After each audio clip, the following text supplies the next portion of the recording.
আমার অভিজ্ঞতা শুরু করার আগে আমি একটা কথা বলবো, সেটা হচ্ছে যে আপনারা যারা মিডিয়ার লোক আছেন বা দেশবাসী সবাই যারা দেখছেন তারা সবাই জানেন যে আমরা ফেসবুকে পোস্ট করি বা আমাদের বিচার আচার বা আমাদের লেখালেখি আপনারা হয়তো অনেকে ফলো করে থাকেন, পড়ে থাকেন। সেখানে কমেন্ট সেকশনে আমি একটা কথা পেয়েছিলাম একজনের পক্ষ থেকে, সেটা হচ্ছে যে সেদিন একজন সুবেদার মেজর ছাড়া অন্যরা প্রতিবাদ করেনি কারণ তারা নিজেদের প্রাণ ভয়ে ভীত ছিল। তারা কেউ প্রতিবাদ করেনি কারণ তারা যদি প্রতিবাদ করতো তাহলে নাকি তারা সবাই সেদিন মারা যেত, বাকি অফিসারদের সাথে তারা সবাই মারা যেত। তো এটা থেকে আপনাদের মনের মধ্যে কী ধরনের ছবি ভাসে? আপনাদের কি মনে হয় যে তারা সবাই প্রতিবাদ না করে একরকম বাধ্য হয়ে অস্ত্র নিয়ে তারা দাঁড়িয়েছিল চুপচাপ, তারা দেখছিল অসহায়ের মতো, তারা খুব মনে প্রাণে চাচ্ছিল বাঁচানোর জন্য কিন্তু তারা বাঁচাতে পারেনি? আপনাদের মনে কি চিত্রটা এরকম? আপনারা যখন সম্প্রচার করেন তারা জেল থেকে ছাড়া পাচ্ছে, কাঁদছে, তাদেরকে জড়িয়ে ধরছে তাদের সন্তানরা, আপনাদের মনে হয় এরা সবাই অসহায়ের মতো সেদিন হাহাকার করছিল অফিসারদের মৃত্যু দেখে? আমি আমার ফার্স্ট হ্যান্ড কাউন্ট, আমার নিজস্ব অভিজ্ঞতা শেয়ার করতে এখানে বসেছি। তারা কেউ প্রতিবাদ করে নাই এটা অবশ্যই সত্য, যিনি প্রতিবাদ করেছিলেন তিনি শহীদ হয়েছেন এটাও সত্য। ভেতরে যারা ছিল তারা শুধু প্রতিবাদ করে নাই এটা তাদের অপরাধ না, তারা স্বতঃস্ফূর্তভাবে অংশগ্রহণ করেছিল। সেদিনের অপরাধ একমাত্র খুন করা না, সেদিনের অপরাধের সাথে অনেক কিছু ছিল। আমি জানি না আপনাদের আসলে এখানে বয়স কত বা আপনারা কতটুকু খবরে দেখেছেন। 2009 সালে যখন 36 ঘন্টা পরে আমাদেরকে ছাড়া হলো, আমরা যখন বের হয়ে আসছি এবং আমরা যখন টিভিতে দেখেছি, আমরা পরবর্তীতে যখন, আমার বয়স এখন 30, আমি এখনো পর্যন্ত কোনো খবর, কোনো লেখা, কোনো নিউজ, কারো ইন্টারভিউ আমি এখনো পর্যন্ত দেখতে পারি না। এবং আমি গর্ব করে বলি আমার নার্ভ যথেষ্ট শক্ত, কারণ আমি যা অভিজ্ঞতা আমি নিজে যা এক্সপিরিয়েন্স করে আসছি এটার পরে আমার পক্ষে সম্ভব না কোনো কিছু দেখে সহ্য করা যেটা আপনারা টিভিতে দেখেন, এবং টিভিতে 20%ও আসে নাই ভিতরে যা হচ্ছিল। এটা 25শে ফেব্রুয়ারির ঘটনা। সারা সপ্তাহ আমাদের সবার বাবারা ব্যস্ত ছিল।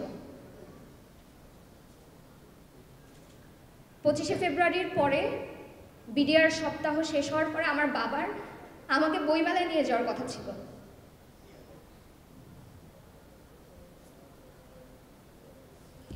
সেদিন সকালে আমি আমার বাবার সাথে শেষ কথা বলি। আমার বাবা যখন ফোন করেন বাসায় আমার মাকে, আমার মাও তখন ঘর থেকে, উনি বাসা থেকে বের হয়ে যাচ্ছিলেন, উনি একটা ইউনিভার্সিটিতে একটা পোস্ট গ্রাজুয়েশন করছিলেন। শেষ মুহূর্তে আমার বাবা ফোনটা দেয় এবং আমাকে বলে যে, আমার ডাকনাম প্রমি, আমাকে বলে যে প্রমি তোমার আম্মাকে একটু ফোনটা দাও। শুধু 10 সেকেন্ড এদিক ওদিক হলে আমার মা সেদিন বের হয়ে যেত। সেদিন আমরা বাসায় একা থাকতাম। আমার একটা ছোট ভাই ছিল 6 বছর বয়স, আমরা একা থাকতাম। আমাদের সাথে আমার এক দাদা ছিলেন, আমার বাবার ছোট চাচা যিনি, তিনিও ছিলেন আমাদের বাসায় একজন সাহায্যকারী একজন ছিলেন। ঘটনার দিন 9:30 থেকে আমার সেদিন স্কুল ছুটি ছিল, সেদিন আখেরি চাহার সোমবার ছিল, আমার একেবারে স্পষ্ট মনে আছে। আমাদের যে বিল্ডিংটা ছিল, যে বাসাটায় আমরা ছিলাম, তার পাশে ছিল একটা মাঠ এবং ঠিক তার পাশে ছিল হচ্ছে ডিজি বাংলো। যখন গোলাগুলি শুরু হয় আমরা তখনও বুঝি নেই, কারণ আমরা যেহেতু মিলিটারি পরিবারের সন্তান, আমরা অনেক মহড়া দেখে, অনেক কিছু দেখে আমরা বড় হই, যেখানে প্লেন যায়, উপর থেকে গুলির আওয়াজ হয়, এক্সারসাইজ হয়। আমরা কিন্তু ছোট থেকে গুলির আওয়াজ শুনে খুব একটা বিচলিত হতাম না, কারণ আমরা এই এনভায়রনমেন্টে বা এই পরিবেশে বড় হয়ে আমরা এভাবেই ইউজ টু।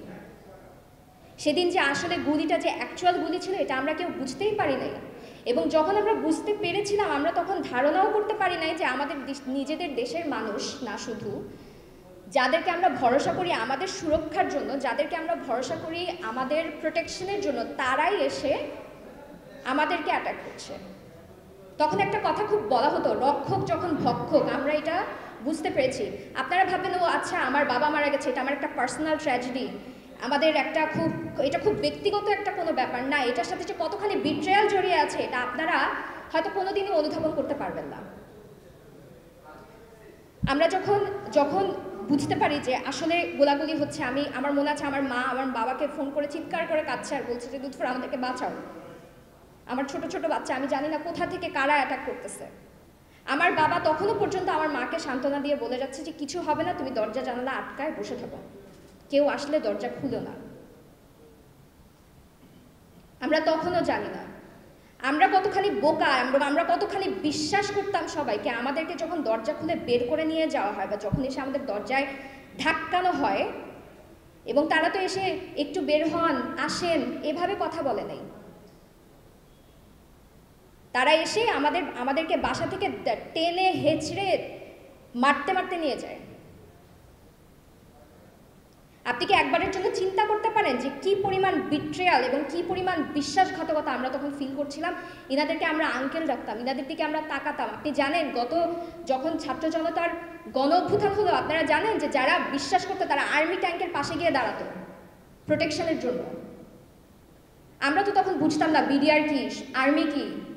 যখন আমরা একটা ইউনিফর্ম দেখতাম, একটা উর্দি দেখতাম, তার পাশে গিয়ে দাঁড়াতাম বিশ্বাস করে যে তারা আমাদেরকে প্রোটেক্ট করবে।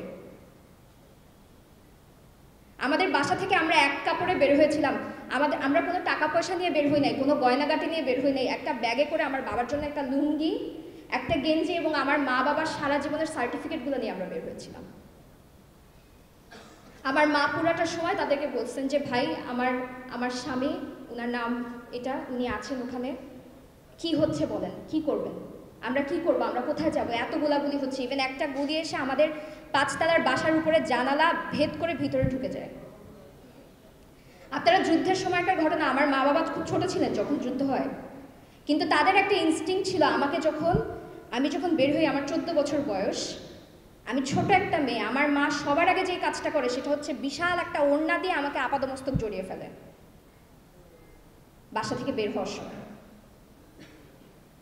আমরা যখন কোয়ার্টার গার্ডে যাই, আমরা যখন রাস্তায়, আমরা ঠিক বিল্ডিংয়ের নিচে যখন নামি, একটা সৈনিক, একজন বিডিআর জওয়ান, তিনি এসে আমার মায়ের বুকের মাঝখানে বন্দুকের নল ঠেকান এবং আমি আর আমার ছোট ভাই আমার মায়ের পা জড়িয়ে ধরি। উনার পা ধরে আমরা বলি যে আঙ্কেল, আমার মাকে কিছু করেন না, আমরা কিছু জানি না, আমরা কিছু করি নাই। আমার মা চিৎকার করে বলতে থাকে, আমার বাচ্চাগুলো ছোট, আমার স্বামী ডাক্তার, আপনারা আমাদেরকে প্রাণে ভিক্ষা করেন। আমরা ভিক্ষা করতাম। আপনারা জানেন কি ধরনের ভাষা, তাদের বডি ল্যাঙ্গুয়েজ কেমন ছিল?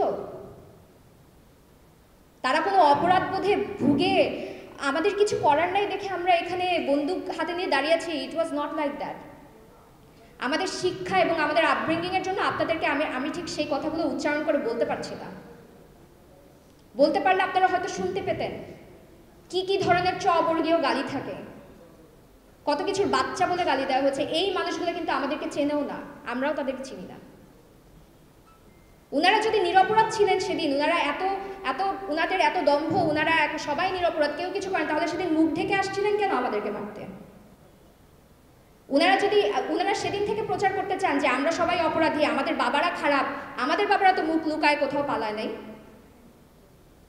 সেখানে তো তারা গুলি খেয়ে মারা গেছে, তারা তো নিজেদের র্যাঙ্ক খুলে ফেলে নেই, তারা তো নিজেদের ইউনিফর্ম খুলে ফেলে নেই, তারা তো তাদের র্যাঙ্ক ব্যাজ, নেম প্লেট খুলে মুখে গামছা পেঁচায় নেই। তো যারা এত নিরপরাধ আজকে আপনারা বলে বেড়াচ্ছেন, প্রচার করে বেড়াচ্ছেন, যারা এত নিরপরাধ, যাদের এত বিবেক, তারা সেদিন মুখ ঢেকে আমাদেরকে মারতে আসছিল কেন? আমরা যখন কোয়ার্টার গার্ডে যাই, আমরা ভয়াবহ উগ্রতা দেখি। আমাদেরকে যে মারতে নিয়ে যায়, এটা নিয়ে তাদের উল্লাসের শেষ ছিল না। কি শত্রুতা ছিল তাদের সাথে আমাদের? না তারা আমাদের সাথে কোনোদিনও বসে এক কাপ চা খাইছে, না আমরা খাইছি, না তাদের সাথে আমাদের কোনো বাকবিতণ্ডা হয়েছিল। হ্যাঁ, হতে পারে কারো এজেন্ডা ছিল, কেউ হুজুগে কাজটা করেছে।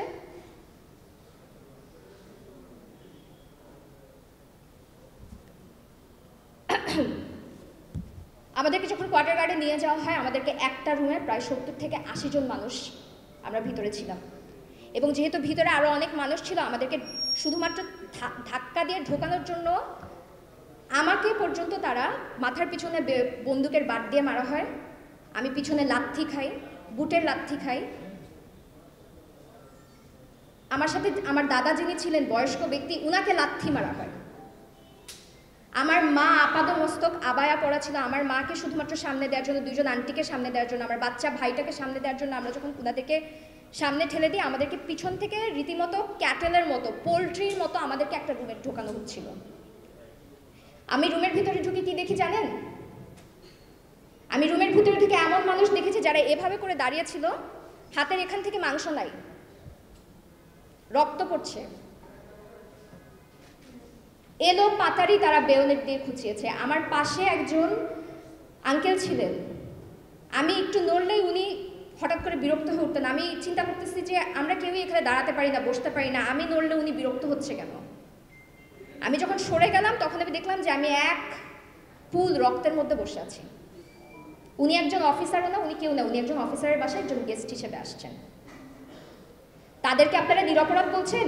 তারা 5 মিনিট পর পরে এসে আমাদেরকে খুন করার হুমকি ধামকি দিচ্ছিল। গ্রেনেডের রিং খুলে তারা সেলের ভিতরে ঢুকে দেওয়ার চেষ্টা করছিল। তুই ছাড়া একটা কোনো কথা বলে নাই।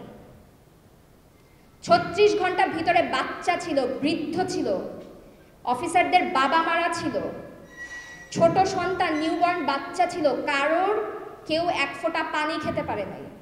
ডায়াবেটিসের রোগী ছিল, হাইপোগ্লাইসেমিয়া হয়ে পড়ে গেছে। আপনারা শুধু মনে করেন যে যারা খুনি শুধুমাত্র তারাই অপরাধী। আমার রাতের বেলা আমরা বাথরুমে যেতাম একসাথে, আমরা একা বাথরুমে যেতে পারতাম না, আমরা দল বেঁধে বাথরুমে যেতাম। রাতে যখন আমি বাথরুমে যাই, আমার 6 বছরের ভাই, আমার ছোট একটা ভাই, ও বাইরে দাঁড়িয়ে ছিল। ওকে তখন সেখানকার জওয়ান বন্দুক বের করে, গুলি বের করে বলে, দেখ এটা চিনিস, এটা চিনস, তোর বাপরে মাইরা ফালেছে, তোরেও এটা দিয়ে মারবো। আপনি শুধু একবার চিন্তা করে দেখেন, একটা 6 বছরের ছোট একটা বাচ্চা। আমি তখন বাথরুম থেকে তাড়াহুড়া করে আমরা বের হয়ে আমরা আবার সেলে চলে যাই। 36 ঘন্টা আমরা এইভাবে করেছিলাম। তারা বলে তোদেরকে আজকে খাইতে দিব না, আমরা আজকে ফিল্ড মেসে রান্না করবো, আজকে খাবো, তোরা দেখবি। নিরপরাধ, নিরীহ নিরপরাধ নিরস্ত্র আমাদের বাবারা ছিল।